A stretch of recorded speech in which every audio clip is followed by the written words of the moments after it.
नमस्कार, बातमी जनतेचा कर्णधार न्यूज. पुढील बातमी पाहायला येईल.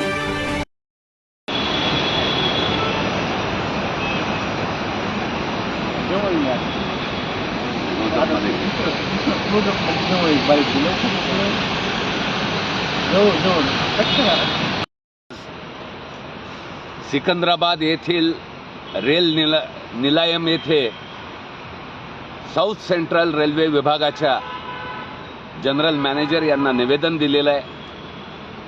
परळी ते परभणी हे रेल्वे दुहेरीकरणाकरता ज्या प्रकारे भूसंपादन केलं जात आहे त्या भूसंपादनामधील या रेल्वे प्रकल्पग्रस्त बाधितांच्या मागण्या घेऊन या ठिकाणी धडकलेलो आहेत. रेल्वे कायदा 79 च्या तरतुदीनुसार 2008च्या दुरुस्तीनुसार रेल्वेनं बाधित होणाऱ्या प्रत्येक कुटुंबाला एका सदस्याला तरी कायमस्वरूपी नोकरी दिली पाहिजे ही मुख्य मागणी या ठिकाणी केलेली आहे.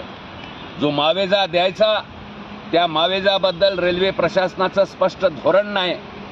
याच महाराष्ट्रामध्ये एकीकडे साऊथ सेंट्रल रेल्वे आणि एकीकडे पुणे नाशिकसाठी सेंट्रल रेल्वे आहे, ज्यांच्या भावामध्ये आणि मूल्यांकनामध्ये तफावत का हा जाब विचारण्याकरता या ठिकाणी आलेलो आहे.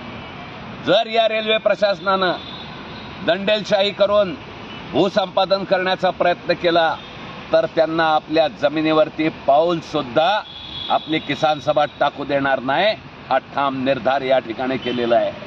रेल्वे जनतेसाठी जरी असली तरी धंदा अदानी अंबानीचा मोठा करण्याकरता खेळ सगळा सुरू आहे.